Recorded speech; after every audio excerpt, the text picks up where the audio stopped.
የፋኖ ትግል የአማራን እንደ ብሔር መጠቃት መሰረት ያደረገ እንደመሆኑ የአማራ ፋኖ ብሔርተኛ ነው ማለት እንችላለን። የቱን ያህል በብሔርተኝነት እየተሰራ ነው?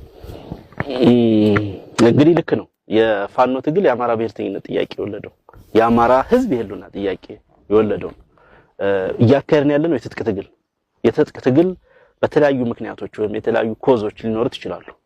ለምሳሌ ቀደም ሲል ኢምፔሪያሊዝም በመቃወም በሚል በርካታ የትጥቅ ትግሎች ተካሂደዋል።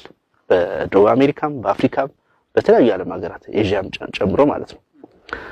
የተወሰነ ጦርነቶች ደግሞ ሃይማኖታዊ ርዕዮት ኖራቸው ወይም ደግሞ አንድን ሃይማኖት የማስፋፋት ወይም የአንድን ሃይማኖት መጥፋት ለመከላከል ወይም ደግሞ ሃይማኖታዊ መንግስት ለመመስረት የሚደረጉ ጦርነቶች ነበሩ። አንዳንዶቹ ደግሞ በወታደራዊ ኃይል በሀገሮች ወታደራዊ ኃይል የተመሩ ሪቮሉሽኖች ተደርገዋል። በዓለም ታሪክ ወታደራዊ ኃይሉ መንግስት ፖለቲካዊ ጥያቄዎችን አልመለሰም፣ ህዝቦችን ጨቁኗል፣ የህዝቦችን ፖለቲካዊ ፍላጎት የሚመጥን መንግስት የለም ብለው ባመኑ ጊዜ የሀገር መከላከያ ሰራዊት ወይም ደግሞ ሌላ ወታደራዊ ቁመና ያላቸው ኃይሎች በሚያደርጉት አመጽ የትጥቅ ትግሎች ተካሂደዋል። የአማራ ፋኖ የሚያደርገው የትጥቅ ትግል ከነኚህ ሁሉ የተለየ ነው። ለትግላችን ዋነኛ መነሻ ምክንያቱ የህልውና ጥያቄ ነው። ይሄ ደግሞ ብዙ ሂደቶችን ያለፈ ነው። የመጀመሪያው ስቴጅ የነበረው የፖለቲካ ንቅናቄ የማድረግ ነበር። ይሄ ከሁለት ዓመታት በፊት ጨምሮ ዛሬ እስር ቤትም ያሉ በርካታ ጓዶቻችንም ጭምር የተሳተፉበት መስዋዕትነትም የተከፈለበት ትልቅ ፖለቲካዊ እንቅስቃሴና ንቅናቄ ተደርጓል። በተለይም አማራ በጅምላ መቀበር በጀመረበት ጊዜ፣ ትልቅ ጭቆና በተደረገበት ጊዜ በሰላማዊ ትግል በአመጽ በሰልፍ ጥያቄዎችን ለማቅረብ ተሞክሯል። በአክቲቪዝም ጥያቄዎችን ለማቅረብ ተሞክሯል። ለዓለም አቀፍ ማህበረሰቡም ኢትዮጵያን እየመዘበረና እየጨቆነ ላለው የብልጽግና ቡድንም ጭምር ተደጋጋሚ ጥያቄዎች ቀርበዋል። ያ የፖለቲካ ንቅናቄ ውሎ አድሮ መፍትሄ ማምጣት ስላልቻለ ኃይልን ፈጥሯል። ስለዚህ ሁለተኛው ስቴጃችን የነበረው ሁለተኛው ፌዝ የነበረው ኃይል መፍጠር ነበረ።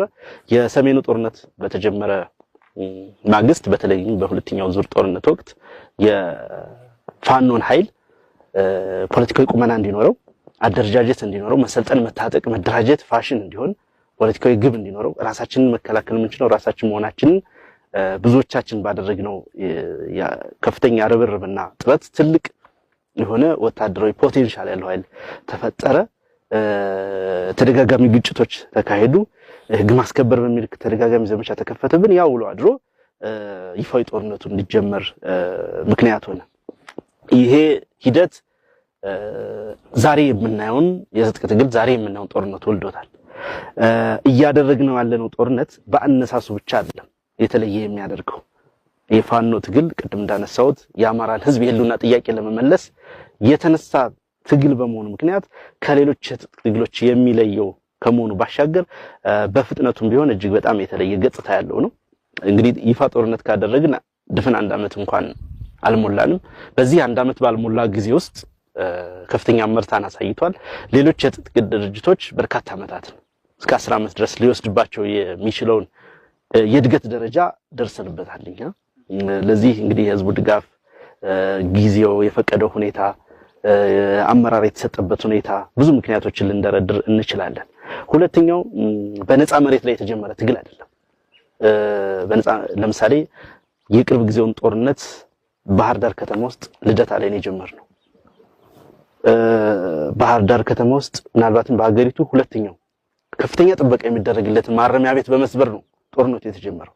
ስለዚህ ነፃ መሬት ላይ ወይ በረሃ ላይ የጀመርነው ትግል ሳይሆን መሀል ትልቅ ከተማ ላይ አመራሮቹ ተቀምጠው አርበኛ ዘመነ ካሴ ባህር ዳር ከተማ ተቀምጦ ከጠላት ሰራዊት ጋር ፊት ለፊት በመተናነቅ የተጀመረ ተጋድሎ ነው። በዚህ የተለየ ገጽታ ያላብሰዋል። አብዛኞቹ የትጥቅ ትግሎች የሚከናወኑት ከአንድ ነፃ መሬት ከአንድ ቀበሌ ወረዳ አንድ በረሃማና ለመደበቂያ ከሚያመች ቦታ ተነስተህ እየተስፋፋ የሚደረግ ነው። የኛ ግን ነፃ መሬት ላይ የተጀመረ ሰው መሀል ከተማ ላይ የተጀመረ ነው። መሀል ከተማ መጀመሩ ብቻ አይደለም።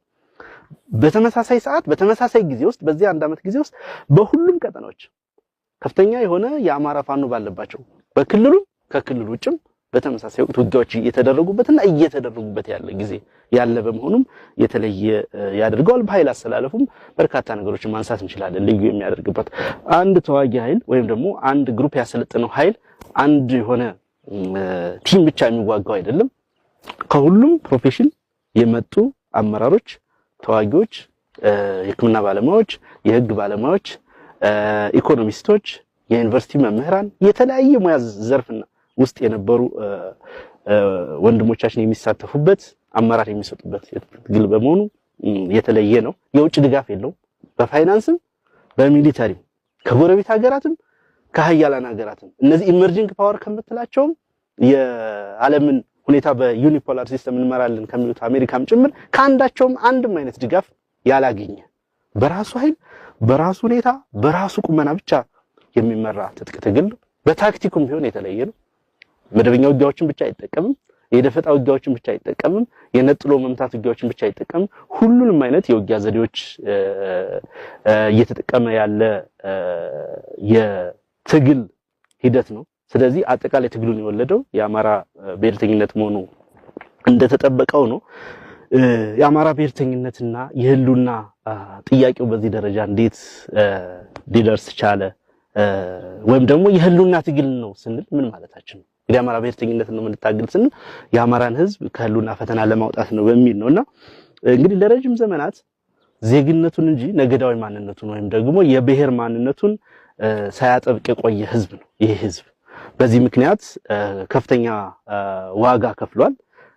ዜግነት ወይም ኢትዮጵያዊነት የደህንነት ዋስትና መሆኑ ቀርቶ የደህንነት ስጋት እንዲሆን ምክንያት የሆነበት ሁኔታ ተፈጥሯል። ይሄ ረጅም ጊዜ የወሰደ በጣም በርካታ ምክንያቶች ያሉት ብዙ የታሪክ ጥፋቶችና ስብራቶች ያሉት ብዙ ትንታኔ የሚጠይቅ ነው መነሻ። ምክንያቱም ያም ሆነ ግን ያ አማራ ጠልነት ያ ኢትዮጵያዊ ጠልነት ሁኔታ ናሬቲቭ ፖሊሲ ሆኖ ህግ ሆኖ መዋቅር ሆኖ መንግስት ሆኖ ስርዓት ሆኖ ይህን ህዝብ ለማጥፋት እንቅስቃሴ ያደረገበት ነው። ስለዚህ መነሻችን የፋኖ ትግል ፍትህ የተነፈገውን ሰብአዊነት ክብሩ የተዋረደውን የጭካኔ የግድያ የዘረፋ ሰለባ የሆነውን ተከታታይነት ያለው ጭፍጨፋ የተፈጸመበትን በእነኚህና በፖለቲካዊ መገለል በፖለቲካዊ ውክልና ማጣት ምክንያት የህልውና ጥያቄ ውስጥ የገባውን ህዝብ ለመታደግ የሚደረግ ትግል ነው። ይሄንን የአማራ ህዝብን የህልውና አደጋ የገጠመውን የአማራን ህዝብ ለመታደግ ቅዱስ ዓላማን ይዞ የተነሳ ትግል ነው እየተደረገ ያለው። ስለዚህ ትግሉን የወለደው የአማራ ብሔርተኝነት ነው። የትግሉ ማጠንጠኛ ወይም መነሻ ምክንያት የአማራ የህልውና ጥያቄ ነው። ህልውና አደጋ ውስጥ መግባት ነው። እንግዲህ የህልውና ጥያቄ ስንል ብዙ ነገሮችን ልናነሳ እንችላለን። አንዱ ቅድም እንዳልኩት ከታሪክ ከሁኔታ ከትንተና የተነሳ ከፖሊሲ ከረጅም ጊዜ ከተሰራ ናሬቲቭ የተነሳ የወለደው ፖለቲካዊ መዋቅር ነው። ሌላው ፊዚካሊ ደግሞ እንደ ሰው እንደ ዜጋ እንደ ህዝብ መኖር እንዳትችል በቀጥታ ጭፍጨፋ እየተፈጸመበት ያለ በመሆኑ ምክንያት ይሄን ለመታደግ የተወለደ ተጋድሎ እንደመሆኑ መጠን የፋኖ ትግል እንዳልኩ ነው የአማራን ህልውና የማስጠበቅና አጠቃላይ ርዕዮትም በአማራ ብሔርተኝነት ላይ ያቀነቀነ ነው። እዚህ ላይ አንድ ማረጋገጥ የምፈልገው አንዳንዶቹ በአባባልም ሊሆን ይችላል በተለያየ መንገድ መነሻችን አማራ መዳረሻችን ኢትዮጵያ ሲሉ ሰማለውና በእኛ በኩል አማራነታችንን ለትግል ስናስብ የምንሸከመው ጃኬት ድል ስናደርግ አውልቀን የምንጥለው ጃኬት አይደለም። የዝንተ ዓለም ርዕዮታችን ነው የሚቀጥለው። የአማራ ብሔርተኝነት የዝንተ ዓለም ርዕዮት ነው የሚቀጥለው። ከድል በኋላም የአማራ ብሔርተኝነታችን ይቀጥላል፣ አማራነታችን ይቀጥላል። ይሄ ሲባል ከአማራ ብሔር ውጭ ያለው ደግሞ እንግዲህ ወደ ዲፊኒሽኑ አልገባም። የአማራ ብሔርተኝነት ማለት አማራ ምንድነው ስንል ብዙ ደማዊ ነው ስነ ልቦናዊ ነው የሚባሉ ጉዳዮች አሉ። እሱ ሰፊ ትንታኔ የሚጠይቅ ነው። ስለዚህ የአማራ ብሔርተኝነት እንዳልኩ ተጠቂነት የወለደው በኢትዮጵያዊ ዜግነት ዋስትና ያጣ ተጠቂነት የወለደው ነው። በእኛ በኩል ግን ድል ስናደርግም የምንደርበው ስንታግልም የምንደርበው ነው የአማራ ብሔርተኝነት ማለት ነው። ይሄ ሲባል በኢትዮጵያዊነት ህልውና በኢትዮጵያ የግዛት አንድነት በኢትዮጵያ ብሔራዊ ክብርና ኩራት ላይ የማያወላውል አቋም ነው ያለን የታወቀ